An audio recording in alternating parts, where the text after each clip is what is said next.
dando sequência na visita às igrejas de Aracati. Olha aí, mais um monumento. Esse outro pequeno aqui não é uma igreja, mas tem um formato de igreja, né? Se você for direto lá no final, tem a igreja principal. Aí você vai descendo, vai tendo outras igrejas. Vamos descer mais um pouco, vai, Levi? Descendo um pouco mais, menos de 2 quarteirões abaixo, mais uma igreja. Uma outra praça. Detalhe que nessa época aqui todas as praças estão aí decoradas no estilo São João, né? Festa de São João, festa julina também que se chama, né? Mas tudo seguindo aquele padrão. Aqui mais uma igreja. Eu costumo dizer que Aracati é a cidade das igrejas, grande influência da igreja católica na região aqui. Ali tem uma outra igreja, tem uma rua que passa ali atrás. Sempre que eu procurava alguma coisa e tal, o pessoal, na Rua Grande tem, na Rua Grande tem. Eu achava que a Rua Grande era pelo fato da rua ser grande. Não, não é. Na verdade, a Rua Grande é uma das ruas mais antigas. É onde começou a cidade, onde está concentrada a maioria dos monumentos históricos da cidade. E o nome da rua é Rua Grande. Então não é porque ela é grande, não, o nome dela é Rua Grande. As igrejas seguem todas o mesmo padrão das torres, das portas, janelas. A gente observa de perto o trabalho, podemos dizer que é um trabalho artesanal, porque antigamente não existia. Uma outra praça aqui. Aqui nós temos um prédio mais ou menos antigo, onde funciona o órgão do governo. O que funciona aqui? É uma escola de ensino médio, escola municipal. Está num prédio tombado, eu acredito, né? O busto aqui, com certeza de alguma figura religiosa, até pela característica do busto, sim. Praça Monsenhor Bruno Rodrigues da Silva Figueiredo, nasceu em Aracati em 6 de outubro de 1852. Ordenou-se padre em 75, dirigiu Ateneu Cearense, o Liceu Instituto da Humanidade, e foi pároco de Aracati até o fim de seus dias, falecendo em 29 de setembro de 1930. Então a maioria das figuras, dos bustos, das figuras que você vê nas praças, elas têm aí uma citação católica, religiosa. Então aí fortalece aí a grande influência, né, da Igreja Católica no desenvolvimento da cidade. Se não é, pelo menos em algum tempo remoto, teve grande importância no desenvolvimento da cidade. E o que chama a atenção, a grande quantidade de igrejas. Cara, são muitas. Em nenhuma cidade do Brasil eu vi tantas igrejas concentradas assim num espaço tão pequeno, numa cidade. Então, muitas igrejas. Agora nós vamos lá para a Rua Grande, vamos filmar uma outra igreja lá. O Levi encontrou aqui uma parceira, uma cheta, bicha brava. Tá toda fantasiada, parecendo um cavalo boliviano. É macho? É um chique isso!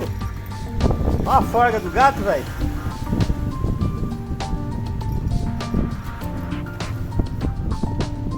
O cara tá nem aí com a morte da bicha. Ai, não se interessou não, velho?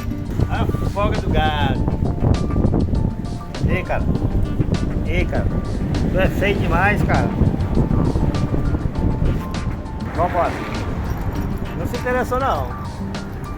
Conversando aqui com um amigo, uma coisa que eu observei aqui em algumas igrejas. Aqui é uma outra igreja. É esse detalhe aqui, ó. Onde eu tô parado ali tem uma outra igreja que dá para observar isso aqui, ó. Essas lápides. É onde são enterrados os padres. Então os padres da região, eles são enterrados no pátio das igrejas. Até eu falei, né, porque existe leis no Brasil que proíbe você sepultar cabra morto em locais privados, particulares, né? Para isso tem os cemitérios que são públicos. Mas no caso aqui, as igrejas são cemitérios oficializados, né? Tem a igreja e o pátio da igreja aqui no caso, essa aqui uma outra, vocês devem vir aí das origens, né, lá do passado. Então os pátios das igrejas são oficializados como cemitérios. Então até hoje eles enterram aí os seus padres que têm assim a vontade de ser enterrado aqui, né? Ele lembra muito isso aqui, um tabuleiro de xadrez, onde você tem ali o rei, os peões, essas pedras assim, meio semelhantes com o do xadrez, né? Então esse aqui tem 2, 4, 6, 8, 10, 12, só que tem 12. E a outra igreja que eu tava, ó, Levi, a cachorrada do caralho lá, ó. Lá, Levi, lá, ó. Tá porra! A galera dando rolê segue esse padrão, esse alinhamento. Fica aqui no fundo da igreja, bem murado. É um fato interessante. É uma cidade realmente interessante e diferente. Diferente primeiro pela quantidade de igrejas que tem na cidade. Diferente segundo com essa característica de cemitério no próprio pátio da igreja. E por essa arquitetura simples, porém curiosa, que é a tendência em todas as igrejas. Uma coisa que eu gosto de observar nessas obras antigas são esses detalhes. Primeiro que é madeira, né? Esses detalhes antigamente não existia marcenarias, equipamentos de tupi, esses equipamentos sofisticados que hoje se usam em marcenaria, que você faz qualquer tipo de forma, né? Antigamente os caras que mexiam com madeira, eles eram verdadeiros artesãos, como eram conhecidos, eram artesãos. Cada janela dessa é uma peça feita à mão, talhada à mão. Lógico que essa aqui deve estar recondicionada, reconstituída, né, num formato mais industrial, mas se observa em outras construções, você vê muito esses detalhes de acabamento das edificações, um serviço artesanal. Essa porta aqui, com certeza, é uma porta tipicamente artesanal. Ela não tem nada de sobrenatural, de sofisticado, é simplesmente uma madeira lixada e talhada. Então é feito um serviço artesanal na montagem e no acabamento desses imóveis. Tem alguns serviços curiosos que a gente observa que eu devo mostrar para vocês durante o tempo que eu estiver aqui. Os ferros, a gente observa os ferros ali, que não tem pontos de solda, mas com certeza tem solda, né? Que na maioria são ferros fundidos, não é aquele ferro convencional, é um ferro fundido que tem uma resistência incrível, né? À força da natureza. O sino, com certeza, lá em cima de bronze, duas torres bem características de igreja, todas seguem esse padrão. Ali em cima tem algumas informações da cronologia ali. Aqui embaixo tem datado de 1774, 1850 e recuperado deve ser em 1903. Então a primeira datação da cronologia da igreja aqui, ela data do ano de 1774. Aí tem um R 1850, resumindo, tem uma cronologia ali que dá para entender mais ou menos aí a idade da construção. Existem algumas características, alguns retoques que foram feitos, já mais moderna. Aqui, por exemplo, nós temos um LED, né, que não atrapalha aí a estrutura arquitetônica aí, que preservada, contando a história, o passado dessa cidade interessante. Agora nós estamos na Rua Grande. Então as igrejas, se você for em todas elas, deve ter muitas, já contei aqui umas 10 igrejas, com a cidade do tamanho dela, realmente é muita igreja. E todas seguem esse padrão, esse conjunto arquitetônico. É um caixãozão quadrado, né, com muita madeira bruta, com os trabalhos artesanais nos acabamentos. Aquela parte da cobertura que tampa tudo, parece que é uma grande sacada, né? As torres, segue esse padrão. Essa aqui então é a famosa Rua Grande. Descendo um pouco mais, tem outra praça e tem mais uma igreja, só que a gente não vai para lá, porque já desceu demais. Vamos para cá, Levi. Eu vou mostrar ali perto de onde eu tô. Vem, Levi. Nós temos uma outra igreja que segue esse mesmo padrão, inclusive ela também tem um cemitério acoplado aí ao pátio da igreja. A maioria da pavimentação da cidade segue com esses bloquetes de pedra, que é bem resistente e ecologicamente correto, já que ele possibilita uma grande vazão de águas pluviais, né? Você não vê aqui esgoto, não vê ralo de esgoto para águas pluviais. Acredito que pela característica do terreno é que não há necessidade, né? Porque é um terreno muito arenoso, de rápida absorção. E esses bloquetes de pedra facilitam também mais a absorção da água da chuva. Então 90% da cidade é esses bloquetes de pedra. O único inconveniente dele é que ele faz um barulho do capeta. Tá cansado, né, pai? Deixa eu pegar o Levi que ele tá cansado. Oh, meu Deus! Tô cansado, papito. Então os bloquetes têm as suas vantagens e a única desvantagem que eu percebo é realmente o barulho. É um barulho não vou dizer que incomoda, mas um barulho notável. Uma outra grande avenida, todo bloquete de pedra, segue lá para cima. Então é assim um barulho notável. Numa porta aqui de uma construção que parece ter sido... É um hotel. É um hotel, parece ter sido reconstituído de alguma época, né? Ainda preserva alguns adereços antigos, tipo a porta, né? Tem aí o toque artesanal. Você não vê muita coisa industrializada. Tem o toque artesanal, percebe-se claramente que ela foi feita aí no entalhe, na mão, né? Sem nenhum processo de industrialização. A janela também, embora seja comum, também observa-se que é um serviço assim meio que artesanal, né?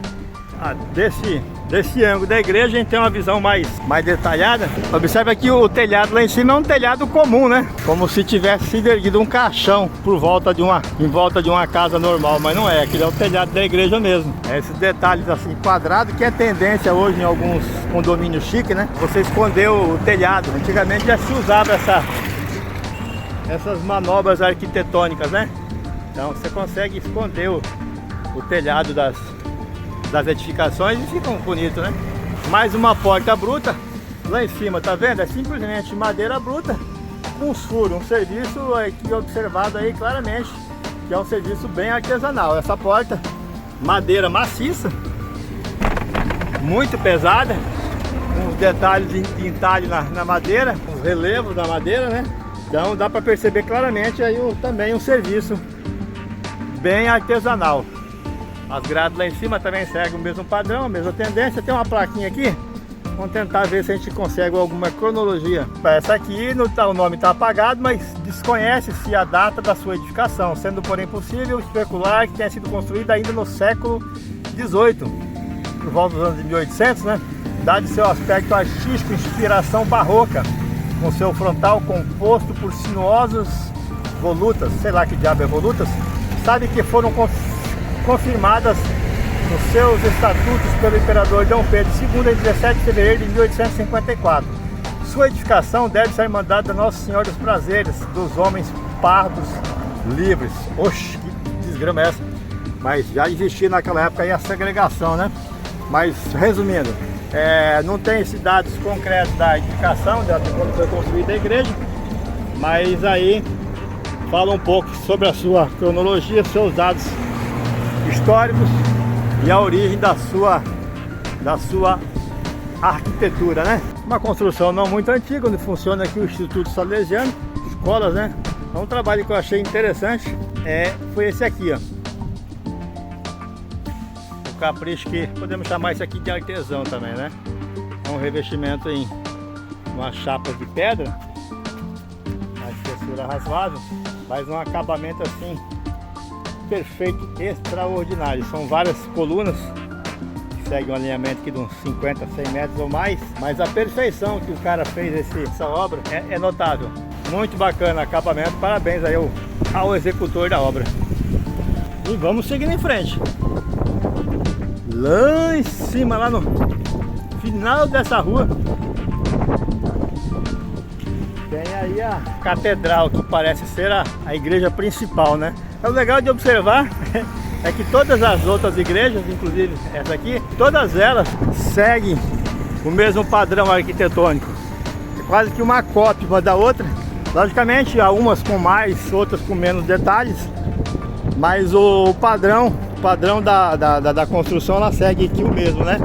A famosa caixa aqui escondendo o telhado, as torres bonitas lá em cima, com caixa também escondendo as coberturas.